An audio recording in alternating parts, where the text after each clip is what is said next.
Look at a basement and ask yourself, how do I transform this space into a true model railroad?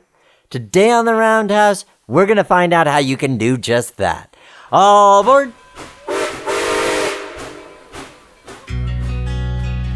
In days past, the roundhouse was where the railroad worker united with the steam locomotive, each to prepare for the journey ahead. Today, it's where we examine the history, the industry, the machines, the hobby, and the passion behind railroading. News, interviews, stories, and more. So climb aboard. This is The Roundhouse. Welcome to The Roundhouse. I'm your host, Nick Ozarek, and this is episode number 88 of our Trains and Railroading podcast, where we're talking about everything in the industry and the hobby. You name it, we discuss it today. We are talking to Dan Burke. He is a blogger, and he has an excellent website, AppalachianRailroadModeling.com. Dan is on the show to talk with us about how you can design the perfect basement empire. Dan has over 20 years of experience, and on his website, he has over 100 different track plans dedicated to different spaces, different scales, different prototype railroads. It's very involved. And even if you're not a model railroader, learning about the approach that a model railroader takes to take a real-life railroad and compress it to fit in a particular space for enjoyment is a treat. Before we get to his interview, though, I want to thank you guys for listening to the Roundhouse podcast. We're coming up on the end of 2019. I know we're not quite at December yet, but it seems as good a time as any to just thank you for supporting the show, whether you just listen, comment as part of the question of the day. I really love the community that we've been building through this podcast, the adventures we've gotten to go on. It's looking like episode number 100 is going to be happening in 2020. And I'm already thinking ahead, and how do we make it big? What do we do that's new? And just in general, hearing more ideas from you about who you'd like to have come on the show, what types of subjects would be interesting to cover. So you can always communicate with me through theroundhousepodcast.com or on our social media channels. Also, a quick shout out to the Age of Steam Roundhouse. You still have an opportunity to see their facility before the end of October 2019, or if you're listening to this later, presumably in 2020, they'll be open once again. Visit ageofsteamroundhouse.org.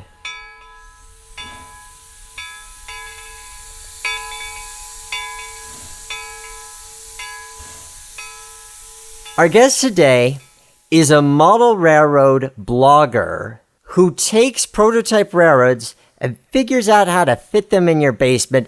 Please welcome to the Roundhouse, Mr. Dan Burke. Thanks, Nick. It's good to be here. How did you get started in model railroading?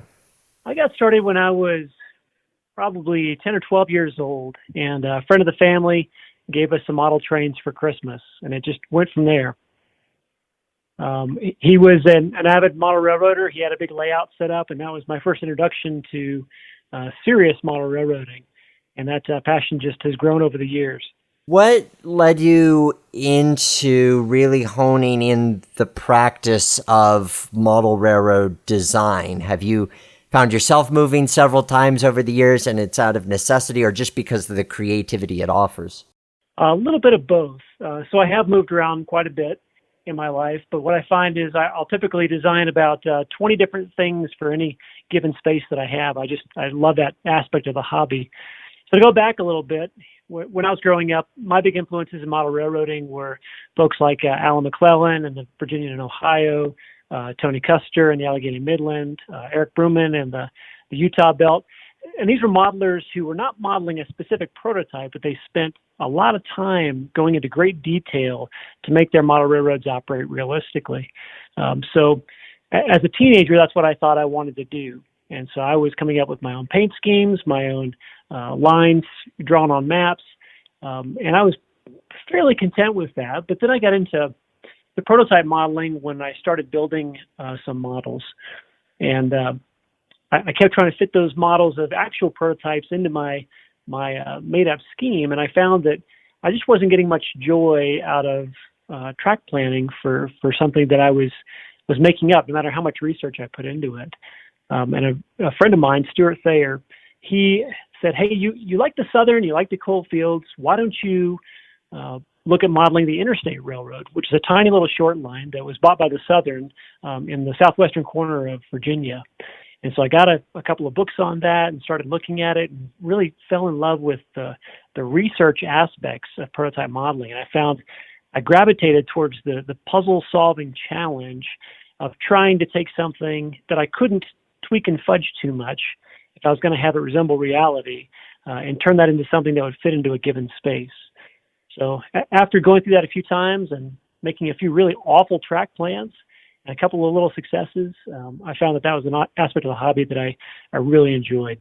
For those of you who are joining us who maybe aren't model railroaders, perhaps when you think of model railroading or toy trains or however you call it, you're thinking about that layout in somebody's basement where the trains go around in circles.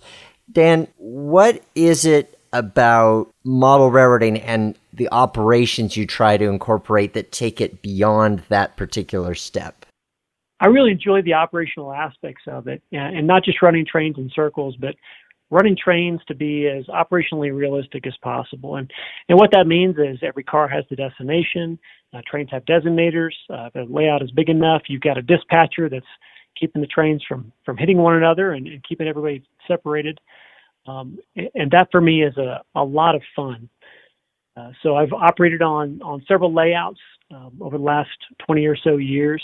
And I think each one of those layouts I've really gleaned a little bit more about what I want to do ultimately when I finally finish my layout, which is kind of funny because I'm actually building my second prototype-based layout. We moved in the middle of the first one, but we did at least get that one to an operational level.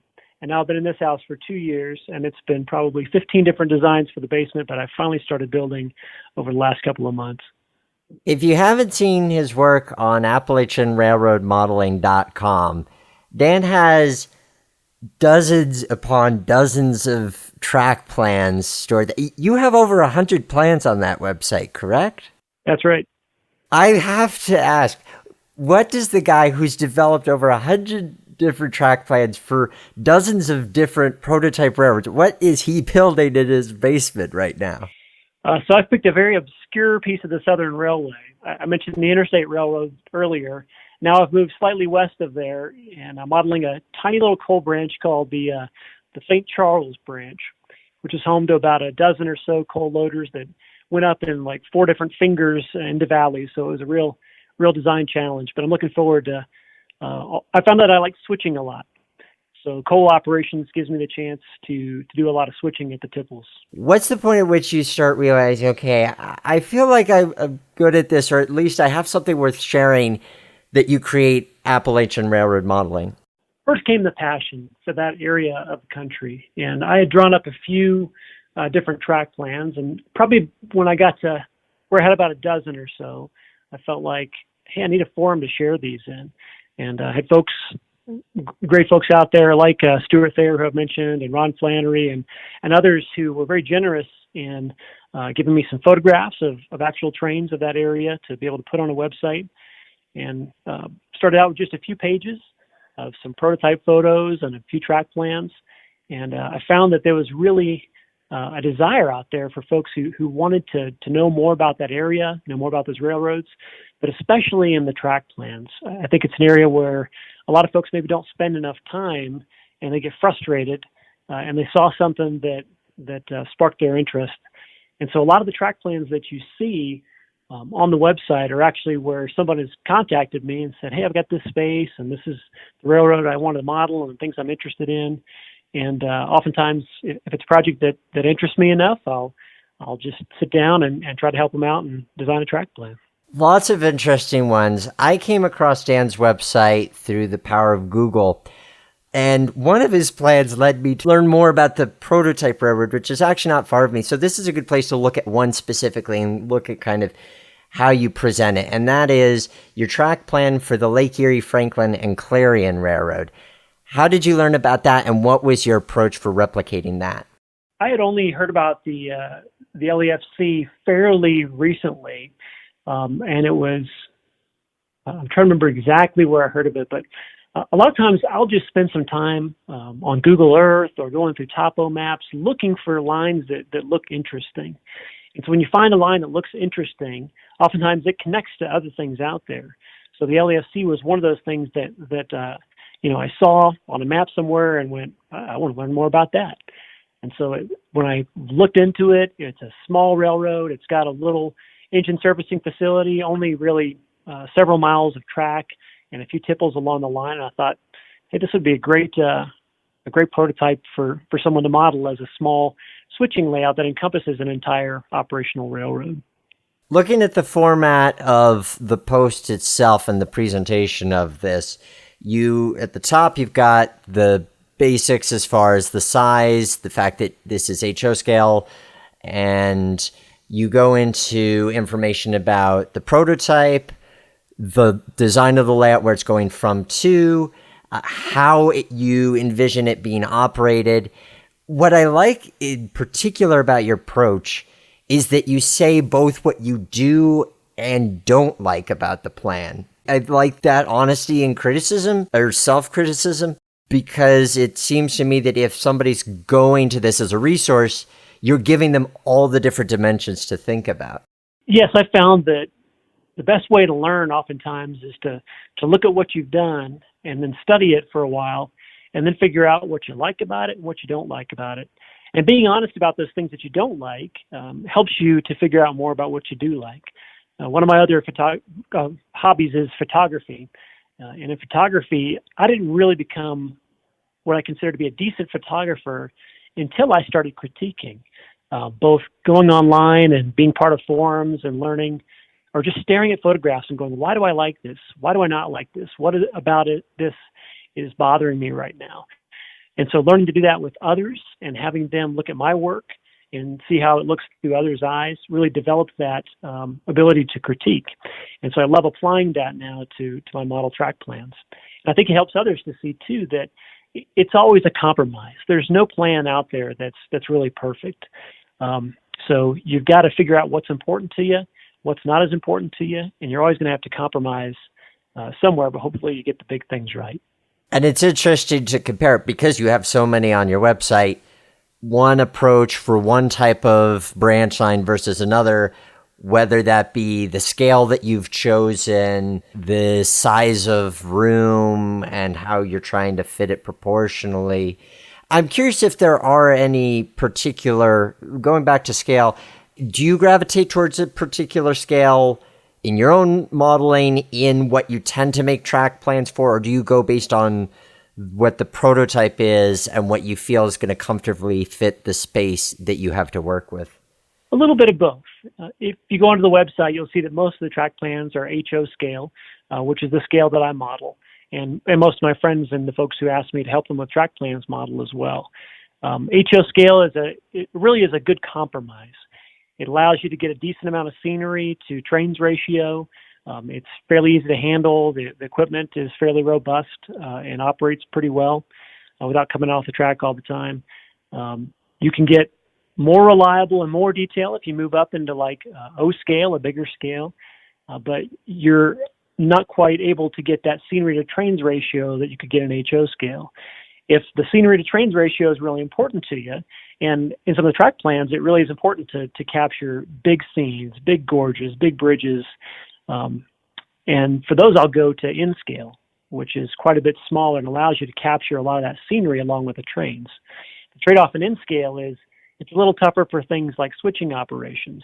So I don't design a whole lot of layouts that require a lot of switching in N scale. I tend to save that for the bigger scales.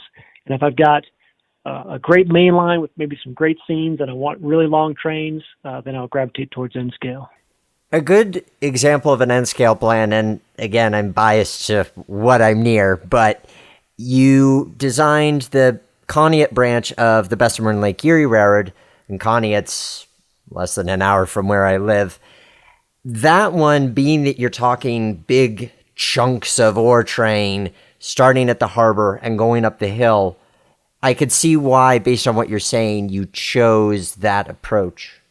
Yes. Now that's a case where that was actually someone that was part of a contest we did to help design the 100th track plan. And folks put in their ideas of different spaces and different scales and things that they would like to nominate for that 100th track plan.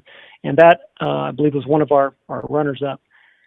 So the in scale and the subject were already chosen for me, as was the space. So then my challenge was, how do I fit this into this given space? The nice thing about that branch is it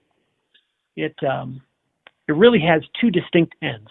So you've got the harbor there at Conneaut and the facilities there that mark a distinct end to that railroad. And then at the other end, you've got a major yard. And so in this case, the trains really didn't have to go past that yard. The big work was either hauling the coal north up to Conneaut or hauling the ore back up into the yard. And I'm blanking now, but I think it may be Albion Yard.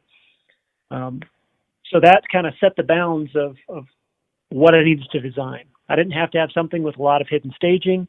I didn't have to have something with any kind of fancy track work, but I needed to be able to capture at least those two ends of that line where most of the switching and the heavy duty operation occurred. So that drove me to a double deck design with the lower deck representing the harbor there and the upper deck representing the other end of the railroad that was being modeled in the yard and facilities there.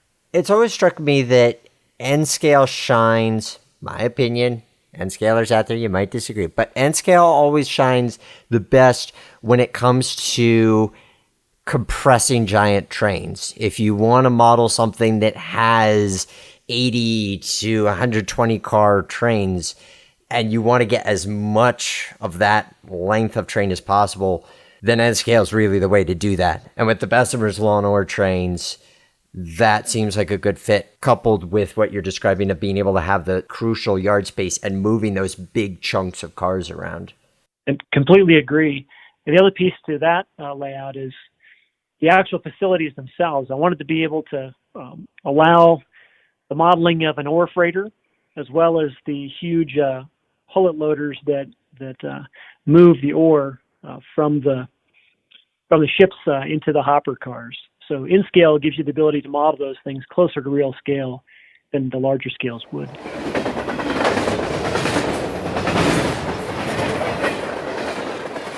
Every horse needs a stable, especially those made from iron. The Age of Steam Roundhouse is a brand new facility constructed less than a decade ago, housing nearly 24 steam locomotives. The facility features an 18-stall, accurately reconstructed brick roundhouse surrounding a 115-foot turntable, the largest private collection of steam locomotives in the world, and a fully functioning working back shop where skilled staff actively continue to restore and repair steam locomotives. Having visited multiple times, I could say that it's a very different experience from other museums. Now, the Age of Steam Roundhouse is opening its doors to the public. Tours will be offered Thursdays, Fridays, and Saturdays, May through October 2019, of the Roundhouse and shop area. Tickets can be purchased in advance, and to see their other upcoming events, follow them on social media and visit their website at ageofsteamroundhouse.org.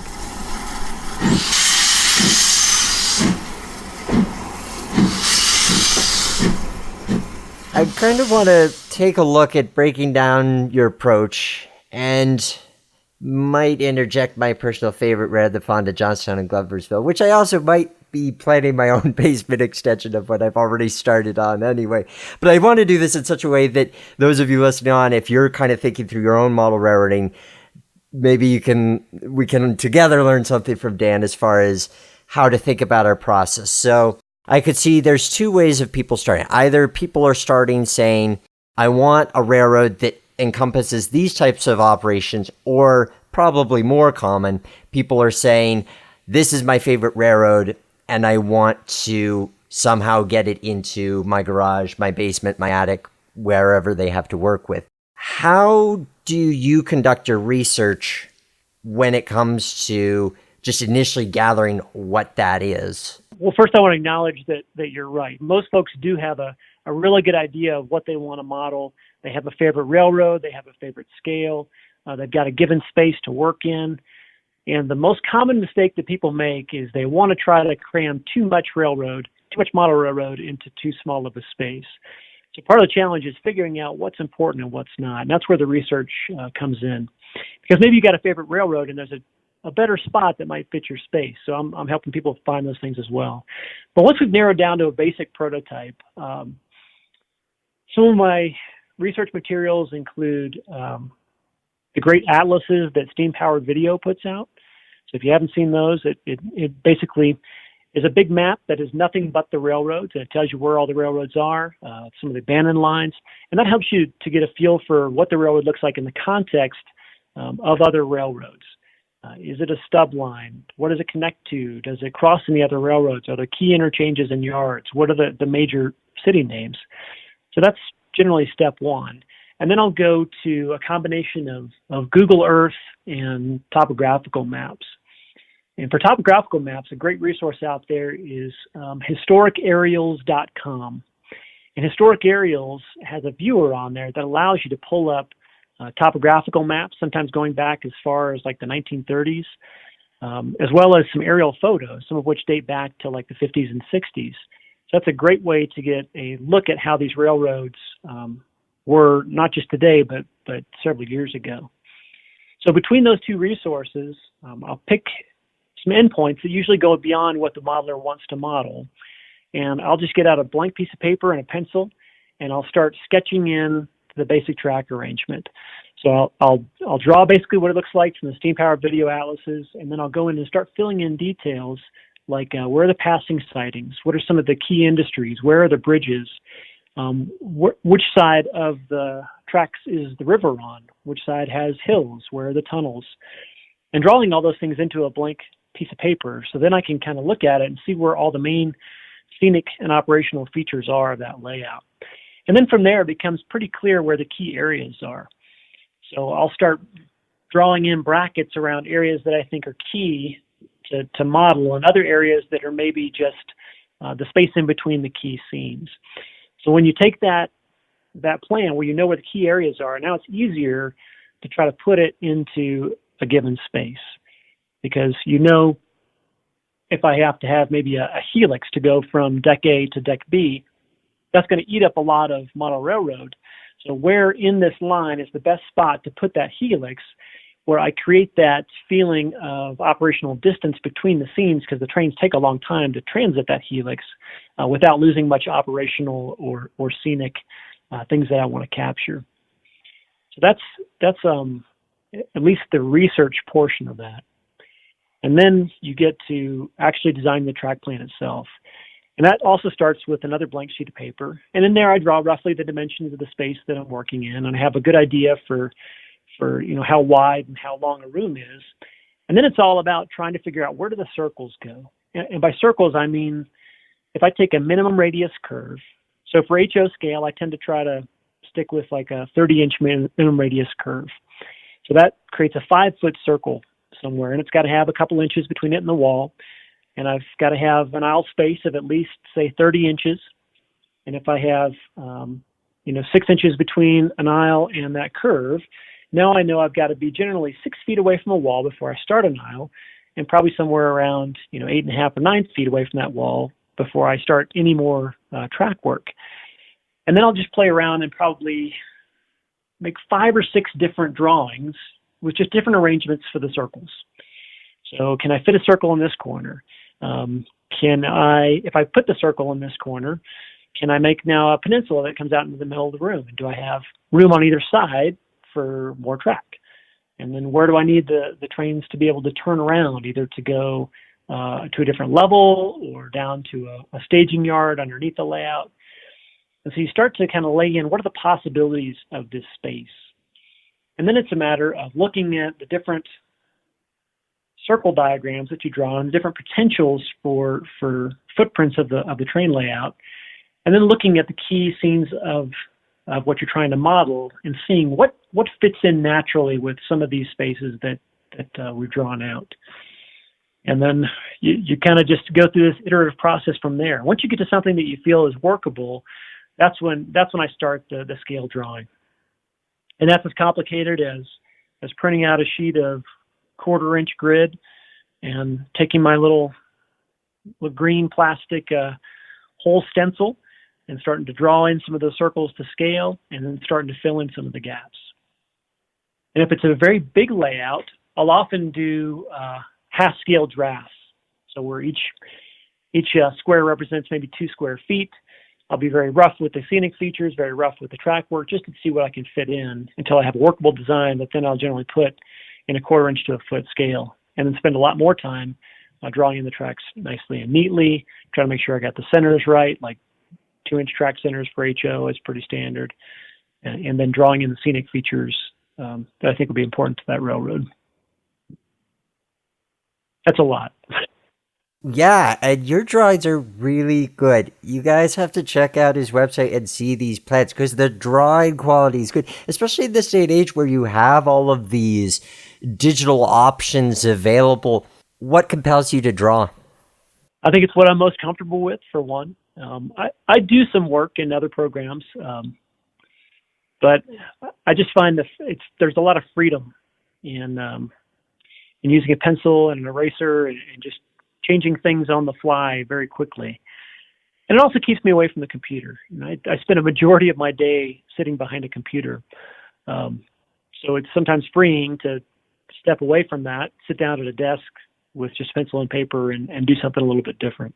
When considering the look of the layout and how that layout looks in the room, you mentioned the Helix, that magical train elevator. Well, we say magical, but it's an interesting design choice. On the one hand, you have the option to put everything on the same level, so you're always looking at that visual level. You're never standing back and seeing the landscape over itself, but the downside being you have less space. Now you put in the Helix, you've increased the room that you have to work with, presuming you're in a room where you have the ability to fasten things to a second layer. But now you do have that element of, okay, well, when I'm on that lower level, I have to make sure I'm designing in such a way that doesn't make me feel like I'm underneath part of my layout. Like when I'm in that scene, I'm in it. So what motivates you as far as when you deploy Helix and when you keep everything on the same level? So you'll notice most of my plans employ a Helix. And there's a couple of reasons for that. One is what you mentioned. You can fit a lot more railroad into the given space. Not quite twice, but pretty close to twice the railroad into a given space. But there are compromises for sure. One of the decks, or even both of the decks, may not be at an optimal level for viewing. Now, the website's focused on Appalachian modeling. So that allows me to cheat a little bit. It's easier to make decks at lower heights or higher heights when you have big hills in the background than if you were modeling, say, the plains of Nebraska. Because there you would definitely want a layout at more of an eye level to be able to blend that scenery seamlessly into your backdrop. Not quite as important with the mountains. So I like the fact that I can get a lot more trains into a given space, which, as I mentioned, is an issue most people deal with. They want to model a whole lot more than they've got the space for. The other thing about double decks, especially in the Appalachians, I model a lot of branch lines. And those branch lines are not just straight shots. They typically go up, they'll branch out, oftentimes at a Y. And one of the nice things about a second deck is I can run a Helix. Say I have a yard on the bottom level, and that's where all my coal marshaling happens. And I send a mine run up this branch, and this branch has a Y in the middle of it and splits off into 2 different ends.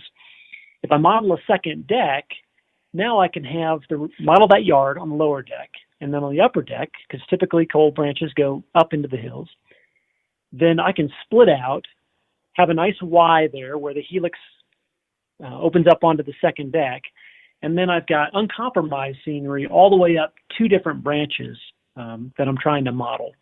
So that's kind of a cheater's way to model coal branches as well as a way to increase mainline length. If somebody is new to layout construction and they're fortunate enough where they have a flexibility of space that they could start small or they could start big, do you think it's more advantageous for somebody who's beginning their first layout with some degree of operations in mind to go for that long-term project, that one that'll take longer, but in the long run have more operational capacity, or to start with something smaller that maybe accommodates less operators overall or smaller operations, but is easier to achieve quicker? So I'll start my answer by saying, or asking the question, how many friends do you have? So if it's just going to be you operating it, then you want to design a layout that has a smaller scope of operations. If you've got 10 different modelers in the area, all of which can help you with both operating a layout and with helping construct it, then maybe you can go for that bigger layout right off the bat. What I will say, though, is if you don't have a lot of experience operating on a model railroad, and probably multiple model railroads that focus on different things, I wouldn't jump into that big thing because you really don't know what you like until you try it. And I found this is how I found out I like switching so much. I would go and operate on these layouts, and I would inevitably be assigned to a road crew, and I would dutifully run my train from one yard to another, following all the signals, going into the passing sidings when I needed to, waiting for the passenger trains to pass, and all that, and that was fun. But then I started trying out the locals, which were a lot more intimidating if you didn't really know the layout all that well. But then you'd start spotting cars, and then you'd start knowing where all the industries are and working through all the switching puzzles and how do I work around these cars and work these stub tracks and things. And I found that puzzle aspect of switching to be a lot of fun. And tried my hand at Yardmaster, found Yardmaster to be a lot of fun. So my designs for my own space, I know what I want. So I feel comfortable jumping into that bigger ultimate design because I've spent so much time on other model railroads. So I would say if you're not quite sure what you want, maybe build a portion of it and get that portion of it operating as soon as you can before you commit to building the entire thing. And you may discover, you know what, I don't like this, or this is not going to work, or I want to focus on a different area. And then you haven't invested so much. What I'd hate to see happen is someone build a gigantic, 40 by 50 foot double deck layout that takes them a decade to complete before they ever have their first operating session, only to find out that it really doesn't scratch their itch with the things they enjoy about the hobby. There's a layout in my area that I was introduced to relatively recently, and I wrote a blog post about this on the roundhousepodcast.com. I'll have a link in the show notes. And I liked it so much that I decided I wanted to take it home, which is to say that I built it in a train simulator. And what was interesting is, as I was constructing it, I was having a very lengthy chain of conversation with the guy who built the layout, because I needed all this information on, okay, what is this industry? What goes in, what goes out? What is the methodology as far as train priority and what that train is typically hauling, and is it working en route or is it going point to point? And that's just me getting information from somebody else. If I was the one who had to determine all this, to your point about mapping out the local could be kind of intimidating, it would be. But that said, once you spend enough time with that entity to know what you're essentially building, and all modeling, we're always taking some degree of license no matter what.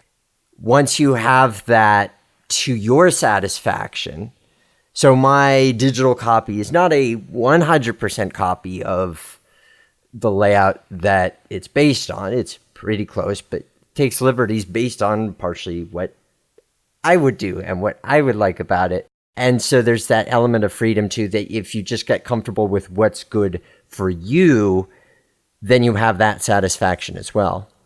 Sure. But I will say, if you do have friends and you do have dreams about having folks over to operate your layout, that becomes one of your design considerations as well. One, maybe you're 5'4" and very skinny and don't mind ducking under something that's 30 inches tall to get into a little 18-inch round circle in the middle of your layout.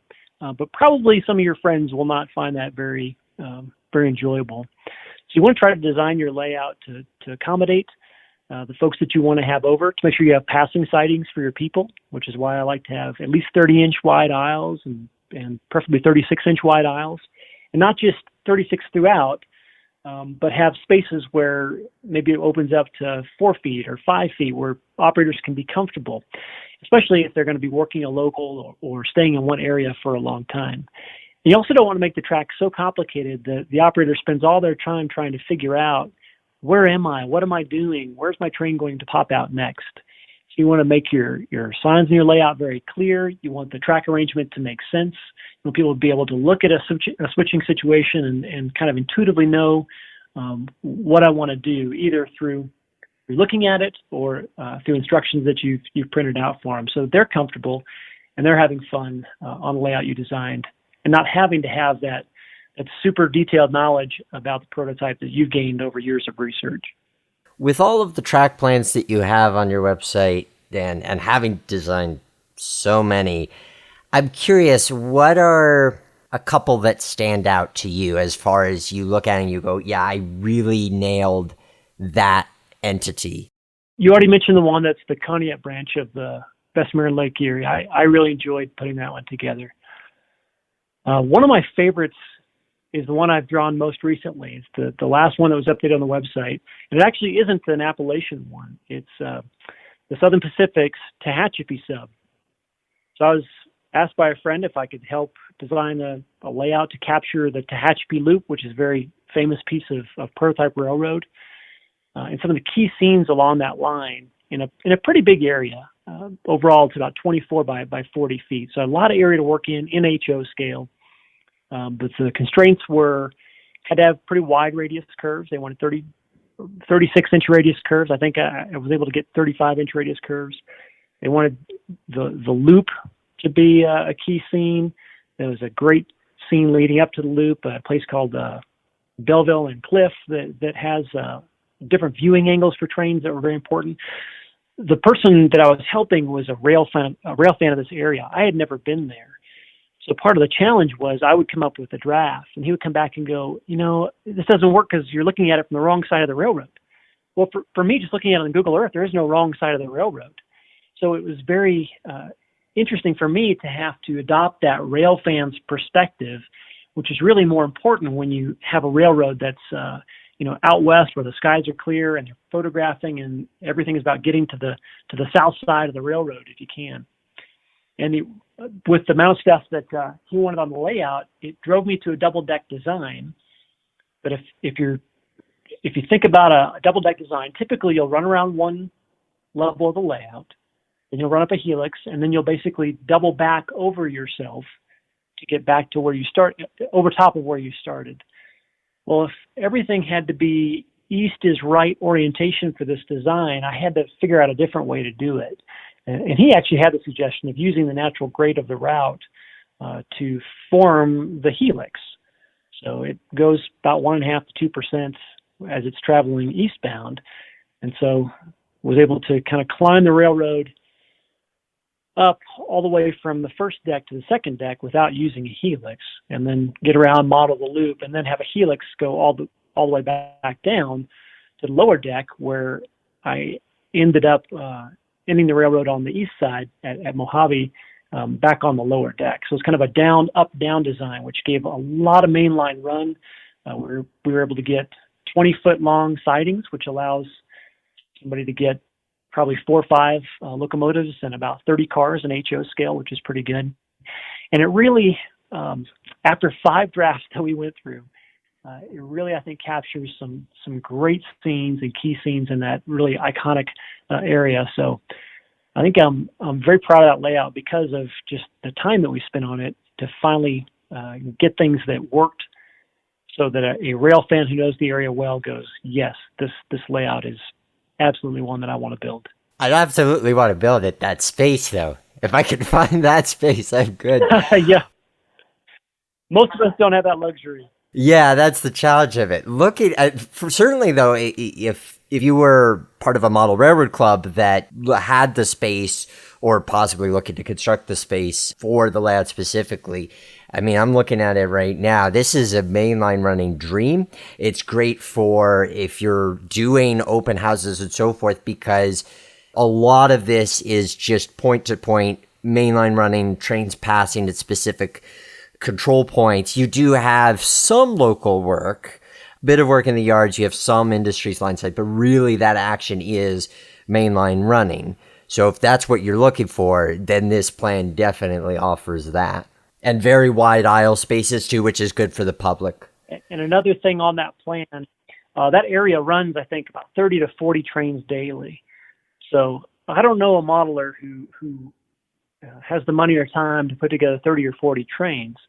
So one of the tricks that I used on that one, I had two staging yards, one to represent Bakersfield on the west end, one to represent Mojave, which is actually a visible staging yard on the east end. But because I was able to do a up-down design on the double deck, I was also able to connect the two staging yards underneath to allow for continuous running. So if you just want to watch the trains run in circles and not throw a single switch, you can do that.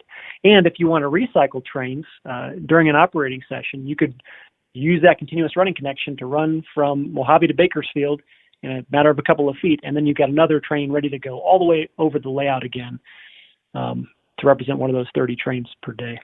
One of the tricks that I've learned along the years and how do you design for staging, if I can, I always want to try to make a continuous running connection. And if it's modeling a portion of a main line, always try to make a way for a modeler to be able to recycle trains in a session. That way your operating sessions are not limited by the number of staging tracks that you have. I will tell you, you mentioned the space of that layout, 24 by 40, and what you would do with that space. But I think Murphy's law of model railroading may be, it doesn't matter what space you have, your desire to fill it will always require 150% of the space that you have. Now, I want to go to the complete opposite end because a lot of folks are going, I don't have 25 by 40 feet. And I want to look at some of your really tiny designs because a lot of times it is a matter of cramming these things into a small space. My first layout was an L-shaped shelf layout in the living room because that's all that I had to work with. So the smallest one that I could find, just quickly scrolling through the website, as far as I could tell, is the Interstate Stonega branch. Stonega? Yeah. Or Stonega. or Stonega. I still haven't gotten a correct pronunciation from those who actually live there. I've driven through but not heard it pronounced by the locals, so yes, I know which one you're talking about. We'll flip a coin to go with Stonega for the time being. And those of you in Virginia who are yelling at me through your car radio, I'm sorry. You can send me emails and I'll apologize in the next episode. This is an 8 by 10 foot N scale layout, L-shaped. So what are you able to do in a space like this? The first thing I try to do is make sure I had room for staging. Some switching layouts, you just don't have room for staging, so everything's got to be modeled up on the visible portion. In this case, using N-scale with a pretty small radius curve, I was able to curve it back underneath itself to get down to staging. So I could have some trains that are off the layout, and then I just bring them up for operating sessions. What I liked about this area is this was a coke yard. So in addition to the coal tipple, they had a few banks of coke ovens. And when you read the descriptions of how they operated it, they would basically take a little steam locomotive and all day long, they call it the Stonega slack wagon, they would spend their time pulling the loads of coke and then putting in empty cars, usually box cars, where the coke was ready. So to do this, they had to move all the partial loads, put the car back in there, push all the partial loads back up to their loading spot. So what intrigued me about this was you could have a ton, hours worth of switching operations on this layout, even though it really only models one scene with a couple of banks of coke ovens and a tipple. Now, that one's N scale. Diehard HO fans are like, okay, well, what's the smallest we can do for HO? Well, smallest that I can find, again, through quick glance, is the Western Maryland Stony River branch coming in at 11 feet by 14 feet. Now, you did go with a tighter radius curve on this. I'm showing minimum radius of 24 inches as opposed to your 30. But presumably, because we're in branch line territory, we can get away with that more. Yes. So in this case, the Western Maryland operated that using 4-axle locomotives. So that gives you a little bit of an ability to tighten down the radius. Now, operationally speaking, you can probably get 6 axles around a 24-inch curve. And I've been on model railroads where they've done that before, but it doesn't quite look right. So 24 is a little bit better for 4 axles. So that was one of the compromises in this plan. This was another one that was drawn for somebody who had a very specific interest in a very specific space. And I looked at it, and my first thought was, there is no way we're going to be able to get all this railroad into this little tiny space. But I was actually fairly impressed by what we were able to get into it. And if I recall that one correctly, I think we used a closet for one of the turnbacks of the main line, and we did a double deck that I don't believe required a helix either. We were able to climb it around the back and pop out into a partial upper deck that covered the big power plant that was at the top of that line. So another case where the prototype grades worked in our favor to be able to do that. The fact they used 4 axles allowed us to get away with a little bit smaller radius. And the line is just very interesting, with a couple of cold tipples along the way with different arrangements, as well as a tiny yard there where the branch line joined the main line. It's just interesting to compare all of these different types of spaces as well. So there's some, obviously with the smaller ones, you're kind of limited as far as you have just sort of anything from an L to a U, essentially, where you just walk into that. As you go a little larger, then you get into decisions about, do you do peninsulas? Where can you afford to pinch for that peninsula, or where do you have to leave it against the wall, mainly flush? Peninsulas and aisle space seems like the kind of thing, as I even think about my own layout, it's easy to overlook, but then when you're actually doing it, you want to make sure that you've left enough. I'll give you another one to take a look at. If you could pull up the Southern Railroad or Southern Railway's Murphy branch. And I'll give you a second to pull that up. And the reason I'm pointing this one out is because it's a little bit different way to do a model railroad. I talked about doing the sketch of the line and then trying to figure out where are the key areas. So in this case, after doing the sketch of the Murphy branch in North Carolina, there were really just a few key areas with a lot of space in between that stood out. So rather than have a traditional double deck layout where you have one constantly flowing set of scenes on the bottom, one constantly flowing set of scenes on the top, decided to make a design where you had basically 4 decks, 2 on the bottom and 2 on the top. Each one of those decks representing one of those key scenes, and then having either some hidden trackage along the wall to get to the next section that created some distance between those scenes, and then in some cases a helix to get up to a little bit higher level. So another case where looking at the prototype starts driving you to a particular solution to try to get in the key scenes, and also to try to make sure you have enough space in between those scenes to make your operations realistic. When you're talking about the distance between the scenes, do you think that there's a key amount? So if you're modeling 2 distinct towns, let's say, do you think there's a key to how far they have to be apart? And does that change based on whether you're making part of that run hidden just by the time element of knowing that it takes you 3 minutes to get from this place to the other, even if you only see your train for 1 minute of that time? Or do you think that it's more important just to have those elements of making sure you're giving your towns or yards space so that when you're in those and doing work there, you feel that you are in that scene, since you spend so much time in that moment as opposed to just transitioning? The key to prototype modeling when it comes to layout is believability. You spend so much time trying to make the models realistic and having the right details and putting weathering on them, getting the right cars and the right mix of cars in the layout so people look at a train and it looks like something that could have actually run on that line. So you don't want to mess it up by trying to cram too many scenes too close together. But how far is too far really depends on what you're modeling.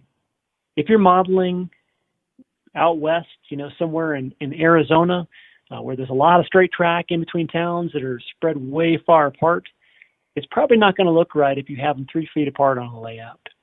If you're modeling New England with shorter trains and towns that really were more small and fairly close together on the layout, then you can probably get away with having towns, 5 or 6 feet apart.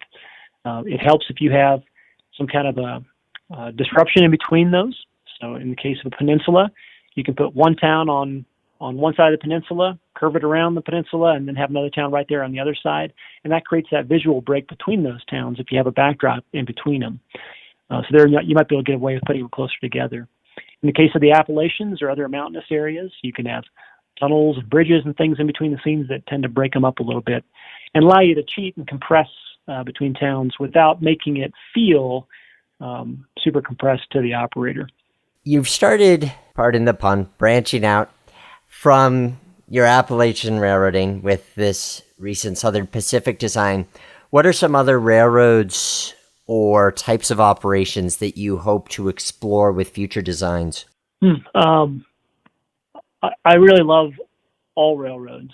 Appalachian ones are my favorite, but I love interesting prototypes, and I love the challenge of designing things. So usually I tend to gravitate towards the interests of my friends. So I've got a couple. I live in Colorado, so I've got a couple of friends who model the Denver and Rio Grande Western. So it's been fun coming up with designs for a Tennessee Pass layout or a North Fork coal sub layout out in western Colorado. Another interest of mine is Vermont. For some reason, I even though I've never even visited the state, I love the Green Mountain Railway.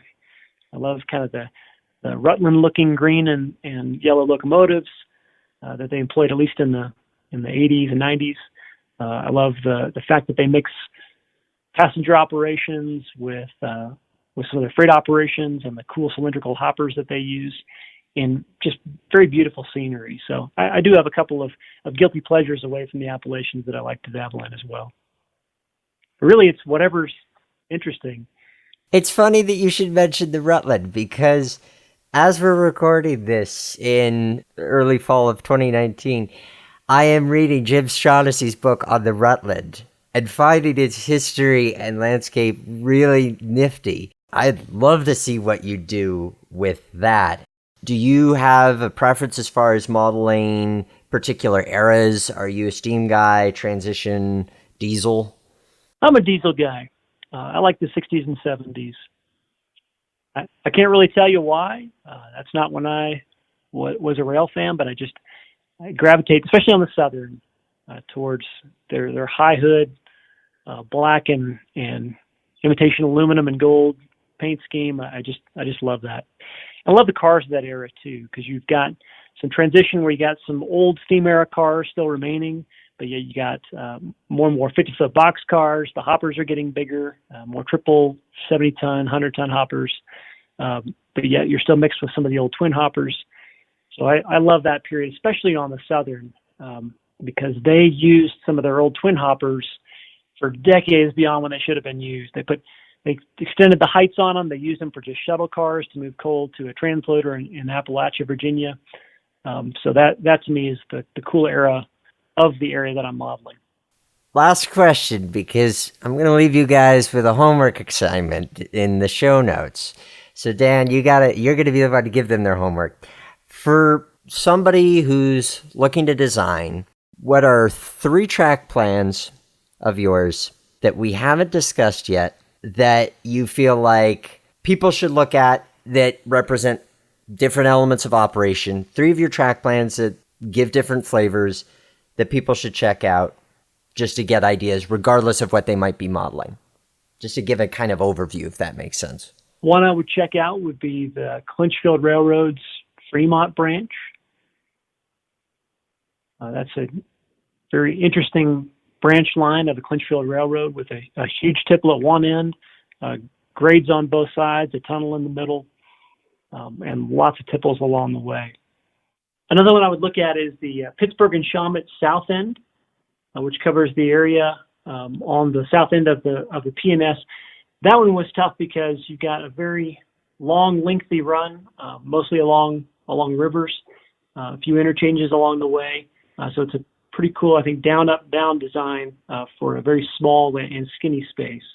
I would say another one is the Southern St. Charles branch. You'll actually find lots of them on there. I picked the one with the latest date. That's what I'm modeling in my basement.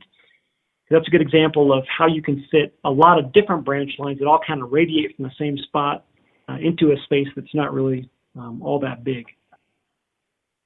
and that represents probably 5 or 6 drafts on my part. So it's a more refined track plan than others. There you go, guys. 3 track plans. Even if you're not a model railroader, even if you are, but you've already built your layout. 3 track plans, links in the show notes. Check them out. AppalachianRailroadModeling.com.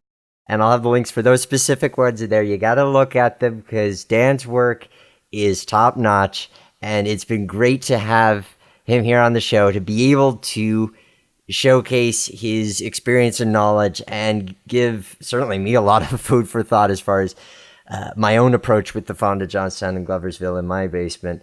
But it's just interesting to think about the diverse world that we have in real railroading and all these different approaches we could take when it comes to replicating them in model form. Dan, thank you so much for joining us here on the Roundhouse. Hey, it's been a pleasure talking to you, Nick, and I appreciate you having me on. And now, the question of the day. Last time on the Roundhouse, we were talking about the Mid-Continent Railway Museum with its board member, Colin O'Brien. And the Mid-Continent Railway Museum is a very resilient organization. If for no other reason than in 2008, they survived a substantial flood. If you haven't heard that episode, you should definitely check it out. And this led to an interesting question about what challenges face rail preservation today. And a lot of you responded, which it's great to see that you're involved in some way to recognize challenges and that you're hopefully active in looking for solutions to them. So some of the ones that came up that I thought were interesting to share with you. First, from the roundhousepodcast.com, Patrick Thomas Webb writes, I think a preservation issue is rising fuel prices as coal use decreases in some areas around the world. I know the heritage railways in the UK are facing this. Another might be keeping the engines and equipment running the older they get. From YouTube, Jacqueline B. writes, I think the biggest challenge facing railroad restoration now is recruiting new young volunteers to learn the skills needed. Many museums are struggling with this, with older volunteers feeling they don't have anyone to pass their knowledge to. This came up a lot. Youth and rail preservation. It came up a lot, and I don't think anybody's saying the youth shouldn't, but there's a few different approaches to what people are saying.